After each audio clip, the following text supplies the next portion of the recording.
Bom, vamos lá. Minha ideia com esses vídeos é basicamente usar eles como uma forma de estudo para mim mesmo, para o processo seletivo do mestrado da USP em Estudos Culturais.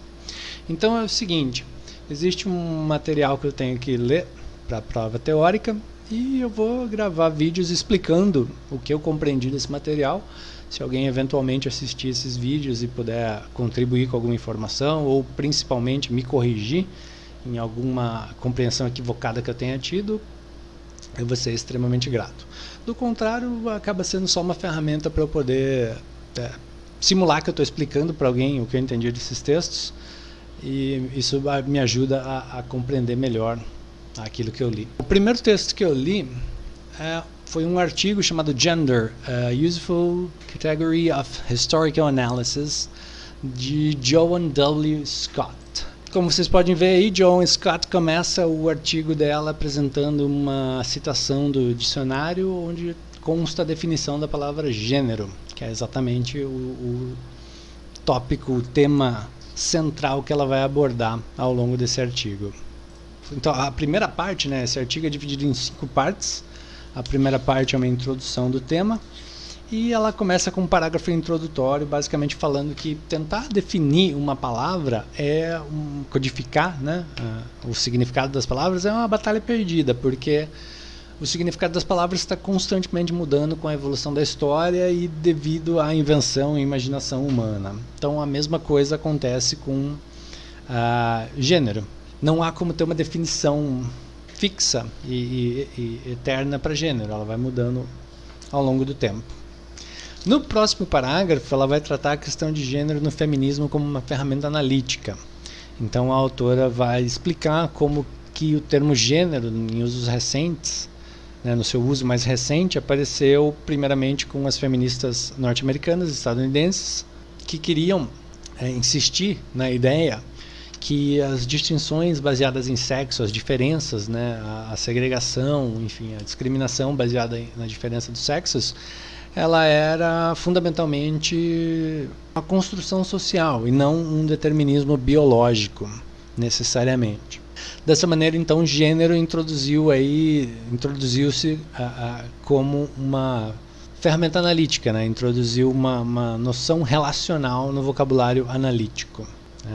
Homens e mulheres estavam definidos um em relação ao outro, então não era possível ter entendimento de um ou de outro sem ser analisados separadamente. No parágrafo seguinte, ela já vai tratar da questão de gênero, a palavra gênero, o termo, essa ferramenta analítica, vista como um meio, uma ferramenta para uma ruptura epistemológica no campo da história. Gênero foi introduzido por pessoas, por estudiosos e estudiosas que afirmavam que as bolsas de estudos para mulheres, Women's Scholarship, fundamentalmente modificariam, transformariam os paradigmas nas disciplinas. Portanto, ela vai colocar uma citação de 3 historiadoras feministas escreveram que para se escrever a história das mulheres necessariamente envolve redefinir e aumentar as noções tradicionais da significância histórica para englobar experiências pessoais subjetivas e também as experiências públicas e atividades políticas. Uma metodologia de compreensão da história que seja dessa forma necessariamente precisa de uma nova história, de a criação de uma nova história enquanto disciplina. Essa criação dessa disciplina, dessa nova história, ela dependia dessa ferramenta analítica de gênero enquanto uma categoria analítica. Há aqui uma analogia com classe e raça, porque os historiadores, os acadêmicos mais politicamente inclusivos normalmente invocavam essas 3 categorias como cruciais para se escrever essa nova história. Um interesse em classe, raça e gênero demonstrava, primeiro, que havia um comprometimento do acadêmico com a história que incluísse histórias dos oprimidos e uma análise do significado e da natureza dessa opressão. E segundo, que o entendimento acadêmico das inequidades de poder são organizados ao longo de pelo menos 3 eixos, né? De pelo menos esses 3 eixos, que é gênero, raça e classe. Muito bem. No próximo parágrafo, a autora vai tratar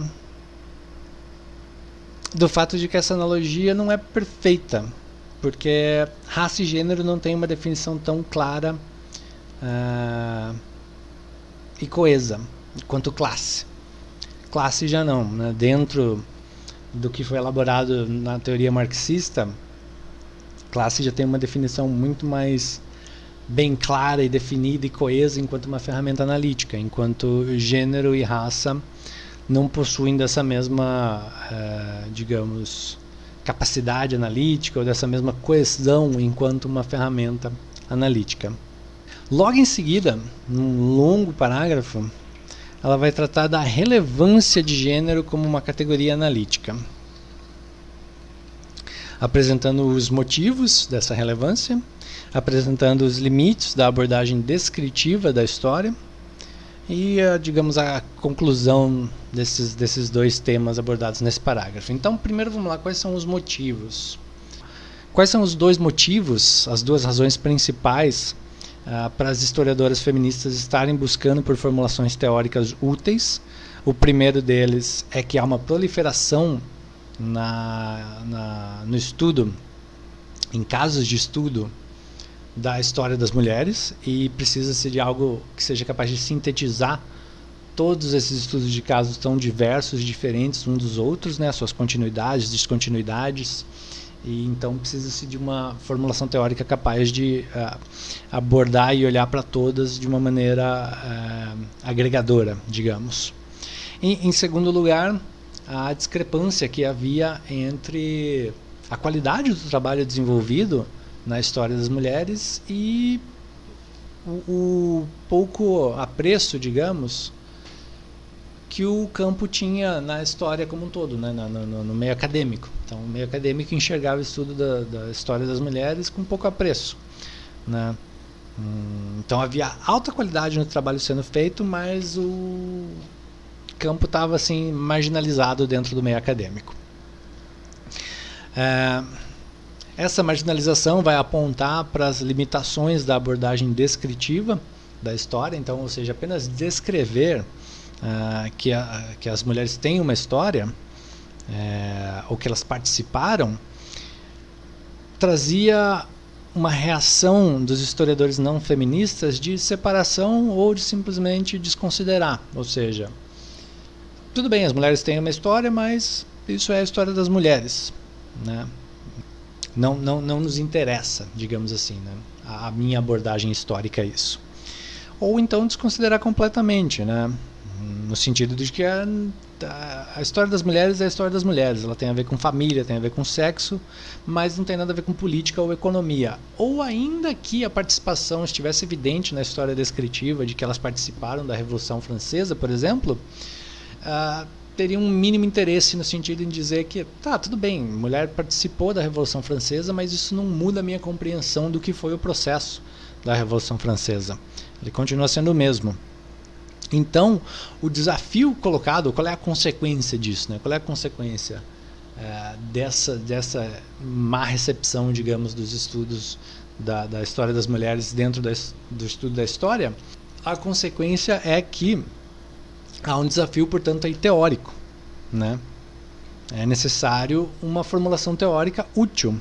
E a resposta para perguntas como o gênero opera nas relações sociais humanas, como o gênero dá significado à organização e percepção do conhecimento histórico, as respostas dependem de que gênero seja uma categoria analítica, de gênero enquanto uma categoria analítica. Logo em seguida, no próximo parágrafo, a autora vai tratar... Bom, no próximo parágrafo, a autora vai tratar das limitações da teorização sobre gênero dentro do quadro já existente das ciências sociais. Para a autora, A maior parte das tentativas dos historiadores em teorizar a respeito de gênero dentro desse quadro já existente de teorias das ciências sociais, usando formulações que há muito tempo servem como uma ferramenta que forneça uma explicação causal universal, acaba sendo limitada, porque elas tendem a conter generalizações muito simples ou redutivas que enfraquecem não somente o senso de complexidade de causa social da disciplina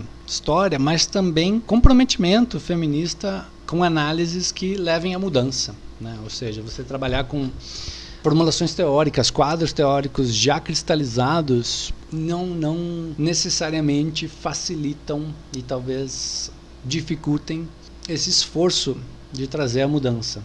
Afinal de contas, você já está trabalhando com um quadro teórico criado e estabelecido dentro de um status quo. Então, utilizar-se dessa ferramenta teórica para modificar o status quo é não só talvez contraditório, mas também impossível ou mais difícil. Muito bem, isso encerra então a primeira parte, a parte introdutória desse artigo.